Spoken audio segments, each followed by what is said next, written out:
আসসালামু আলাইকুম।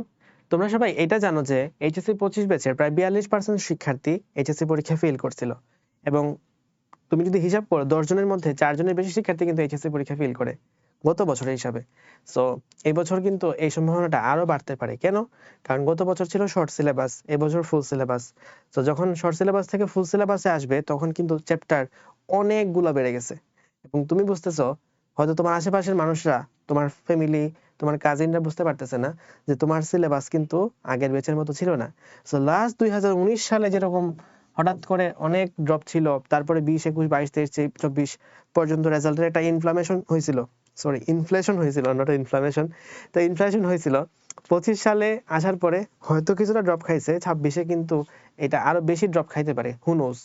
এখন কথা হচ্ছে এইচএসসি পরীক্ষার এই প্রিপারেশনটাকে যদি তুমি ফেলের কথা বলো, সবচেয়ে বেশি শিক্ষার্থী ফেল করে থাকে এমসিকিউ পরীক্ষায়। সিকিউর কারণে তোমার এ প্লাস মিস হইতে পারে, কিন্তু শিক্ষার্থীরা ফেল করে থাকে এমসিকিউ পরীক্ষায়। কারণ এমসিকিউ পরীক্ষায় কি হয় ভাই, এমসিকিউ পরীক্ষায় তো মানে 25 মিনিটের মধ্যে একবার যদি কোনোভাবে তুমি বাস খেয়ে যাও তাহলে কিন্তু ওইটা থেকে আর ফেরত আসা সম্ভব না। তো 25-এর মধ্যে কিন্তু 8-9 মার্ক পাইতে হয়। আর এই মার্ক পাইতে কিন্তু আমাদের অনেক সময় ঝামেলা হয়ে যায়। অলসো যেহেতু দুইটা পেপারে হয়, সো 25, 50 মার্ক এবং 50 মার্কের মধ্যে তোমাকে হলো 17 মার্ক পাইতে হয়। সো এটা কিন্তু অনেক ক্ষেত্রে অনেকের জন্য প্যারাদায়ক হইতে পারে। সো একটু কেয়ারফুল থাকতে হবে। এখন কথা হচ্ছে ভাই, আমি তাইলে এমসিকিউ প্রিপারেশনটা কিভাবে নিব? এমসিকিউ প্রিপারেশন একটা সিম্পল ওয়ে হচ্ছে বোর্ড এমসিকিউ। হ্যাঁ, তুমি হয়তো 25টার 25টাই পারবা না বোর্ড এমসিকিউ সলভ করলে, এর বাইরে অনেক কিছু পারা লাগতে হবে।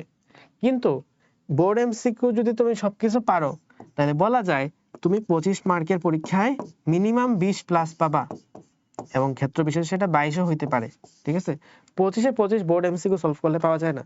কারণ প্রতি বছর যদি আগের বছরই সবকিছু আসে তাহলে তো আর পরের বছর প্রশ্ন দেওয়া লাভ হলো না। সো সবকিছু হুবহু সেম আসবে না, কিন্তু অনেক ক্ষেত্রে কাছাকাছি সেম চলে আসবে এবং 20 মার্কের বেশি তুমি পাবা।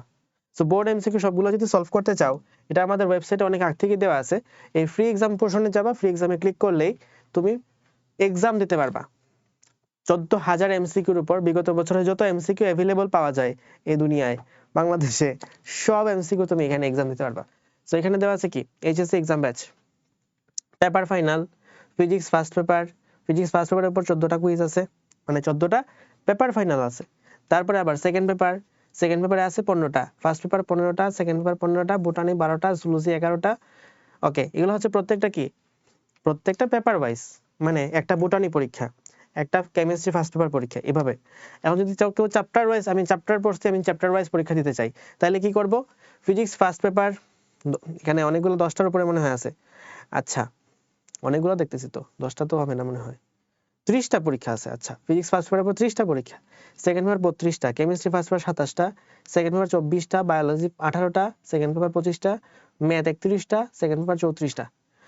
আমি জাস্ট কোয়েশ্চেনের কতটা আছে, 34টা কোয়েশ্চেন না, কিন্তু 34টা পরীক্ষা আছে, 34টা পরীক্ষা আছে। সো এরকম ভাবে শত পরীক্ষা আছে 14,000 এমসিকিউর উপর। এখন তুমি চ্যাপ্টার ওয়াইজ চাইলে চ্যাপ্টার ওয়াইজ দিতে পারবা, তুমি পেপার ওয়াইজ চাইলে পেপার ওয়াইজ দিতে পারবা, তুমি বোর্ড ওয়াইজ চাইলে বোর্ড ওয়াইজও দিতে পারবা। সো এখানে যা ইচ্ছা তুমি যেভাবে যে কম্বিনেশন মিলাইতে চাও সেই কম্বিনেশন পরীক্ষা দেওয়া পসিবল। সো সবগুলো এখানে সেট করা আছে, তোমরা চাইলে তোমাদের বোর্ড এমসিকিউ প্রিপারেশনকে আরো বেশি জোরদার করতে পারো, আরো বেশি স্মুথ করতে পারো, যেন পরীক্ষার পরে আইসা এই জিনিসটা জিজ্ঞেস করতে না হয়, ভাইয়া এইচএসসি পরীক্ষায় এমসিকিউ কি শুধু ফার্স্ট পেপারে আলাদা আলাদা পাস করতে হয়, না ফার্স্ট পেপার সেকেন্ড পেপার একসাথে মিলে পাস হয়? এই কোয়েশ্চেনটা যেন আমাকে না করতে হয়। তো সবার জন্য শুভকামনা থাকলো। আল্লাহ হাফেজ, আসসালামু আলাইকুম।